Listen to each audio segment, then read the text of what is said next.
Hi, and welcome to Stamp with Ginny. Today I'm going to share with you this sweet card made with the Splendid Thoughts bundle of products found in the new July-December mini catalog. We made this card during our Creativity Now demonstrator event, and I've learned a couple of tips that I'll be sharing with you today. The first one is using our new tool to tie your ribbon, and also how to add adhesive sheets to your die cuts, such as these fine line images. So let me set this aside and I'll show you how I got started. I'm going to start with the stamping for this, and I've got my Memento Tuxedo black ink pad, and I'm going to take my piece of petal pink here and this long column of leaves, and I'm going to stamp that right down the center. I want to have a little room around it because we're going to cut this out with the coordinating die. Once I have that done, I'm going to bring in the soft sea foam and this larger leaf, and I want to ink this up by flipping my ink pad over. I find you get better coverage on your large images that way. 1, 2, 3, I've got that stamped, and I'm ready to die cut. Now I'm going to die cut these with the coordinating dies, and then I'm going to bring in this small piece of designer series paper and use the half circle or moon shaped die. I'm also going to bring in a strip of Whisper White, and I'm going to add a piece of multi-purpose adhesive sheet right here on the bottom, and I'm only going to add an inch strip so that I can cut my dies out, and let me show you what that looks like. Okay, I've cut my pieces out here, and I want to make sure that you realize you need to cut out this half circle from the center of the designer series paper, and then I wanted to show you what that multi-purpose adhesive looks like. I've got the strip of basic white and I've laid my dies on. I had to cut this one twice, so I did it first and then added the last 3 and ran it through again. Now, because I want adhesive only along the bottom inch, I am going to flip this over and show you, and I hope you can see here the multi-purpose adhesive strip and then how it runs across the bottom of these leaves only. Now this is just a little easier if you like to use the multi-purpose rather than the multi-purpose adhesive that's liquid or the fine tip glue pen. So let me set this aside and we'll run our Calypso Coral through using the brick and mortar embossing folder. Now of course we're going to set this in here so that it's the direction we want because we're doing a portrait card. So make sure you've got your orientation correct. Okay, I've got my dry embossing done and I'm going to set that aside. And last but not least, I'm going to bring in this piece of basic white cardstock and the sentiment that I want to use. And I'm going to ink that up and stamp right there on the top. I don't need to be too worried about where I'm stamping because I'm going to cut this out quickly with my paper snips.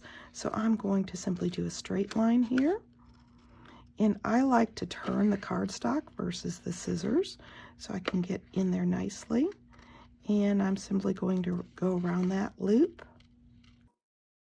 cut off. I'm going to go down a little bit here, go straight across, around the loop again, and I'm going to cut that off to make it a little easier, and then I'm going to simply go around the S and straight up. You can fussy cut that more if you'd like, but that's quick and simple. The final thing we're going to do with our ink is going to be our brick wall. Now I'm going to bring a piece of grid paper in here because the ink can be a little messy. I've got my sponge dauber and I am going to ink up that sponge dauber, and I'm going to rub off a little bit because I simply want to drag this across the bricks to make them pop, and I don't want a lot of excess ink. Starting off the paper and getting the excess ink makes this real quick and easy. So there you go. I've got my brick wall. I've added that detail, and isn't that lovely with the white ink? This ink takes a little longer to dry, so I'm going to allow that to dry a bit, or you can hit it with your heat tool if you would prefer to speed things up. Now that I have all the pieces stamped and dry embossed, I am ready to start assembling. So I'm going to bring in this beautiful soft sea foam seam binding ribbon here, and I'm going to wrap this around the base of my card panel that we've dry embossed. And it really doesn't matter where I end up, because since this is a separate panel, we can move this ribbon around. I'm going to give myself plenty of end here, and I'm going to bring in these tweezers. These tweezers are new and they're part of our embossing edition kit, and it's a great way to hold that ribbon in place if you need a third hand or fingertip. So I am simply going to loop this around and pull into a bow and tighten it up a little. I don't want to tighten it up too much because I want that bow to have a beautiful knot in the center, and I can remove that tweezers and then fluff the bow the way I would like, simply by rotating and turning, and then tighten it up a little bit once I have it done. I'm going to use my paper snips and trim the end of the ribbon on both ends, and of course if you prefer, you can use the measurement on the PDF to cut the ribbon before you tie it. I like to tie on the bolt. Okay, now that I have that done, I'm ready to move my ribbon, and I am simply going to slide this ribbon down a little bit and to the right, so I can simply bow that up and flip, and then I can turn it over and add my dimensionals. Now I like to add a dimensional in each corner. This happens to be dry embossed, so you want plenty of support on the back so that it will not damage the embossing. And I actually like to put one on the center of my ribbon also, which will allow that to hold it in place.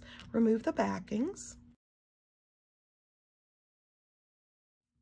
Bring in my card front. I'm going to burnish this with my bone folder so I've got a beautiful crease, and adhere that to the front.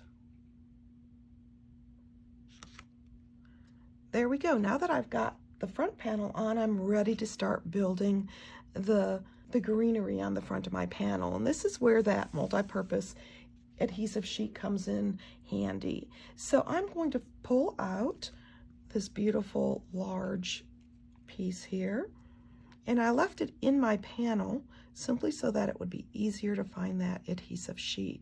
And I'm simply going to pull that quick and easy. I'm going to bring this in and set it about in the center of that brick wall. And what that adhesive does is it allows it to adhere on the bottom, but it leaves that top up. Next, I'm going to bring in one of these smaller leaf patterns. Whether you pull the centers out of the leaves or not, or leave some of them, is up to you. And once again, I'm going to pull that multi-purpose adhesive off, and I am going to put this right about, here, and just tack down that bottom piece. Next, I'm going to bring in my soft seafoam piece, and this piece I can simply add my adhesive to with no problem. I can add a little bit more so that it adheres it down and in place. I'm going to place that, I guess about here, I think, and adhere.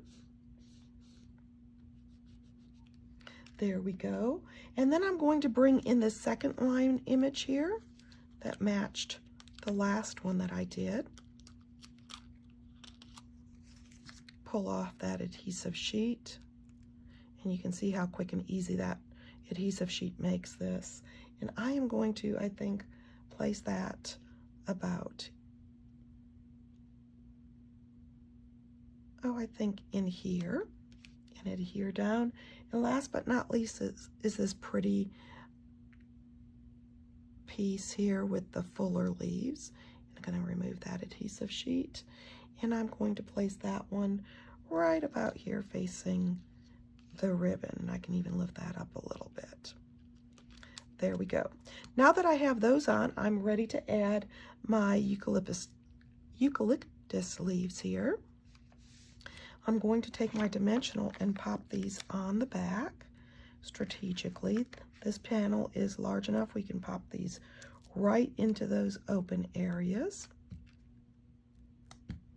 Remove the backings, and adhere this. And as you can see, my stems are going to be covered up using that eucalyptus panel, and it'll also hold things down and in place. Next, I'm going to bring in the half circle here, and I am going to place this right across my ribbon. Let's see.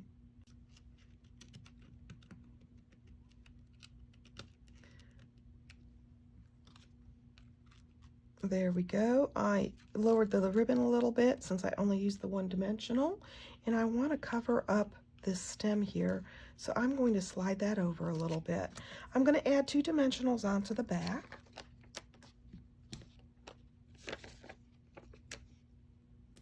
And one on the top here, just to make sure it's got plenty of support. And I'm going to take and remove those backings and adhere that in place. There we go. That'll also help hold the ribbon in place. And then I'm going to add my sentiment piece, and I'm just going to add a little adhesive and adhere that down flat onto that half circle. There we go. I can fluff my bow a little bit if I'd like. Now that I've got my card assembled, we'll add a little bling, and I'm bringing in these sweet basic pearls and just popping a few of them around the card front as I desire, just to add a little bit of shimmer and elegance. Oh, I think we'll put one here and a final one up here. There we go. I just love pearls for adding a simple bit of elegance to any project. I think you'll enjoy the Splendid Thoughts bundle of products found in our new mini catalog. And of course, if you'd like any of these products, feel free to stop by my online store. You can get there from my blog, Stamp with Jini. Thanks for joining me.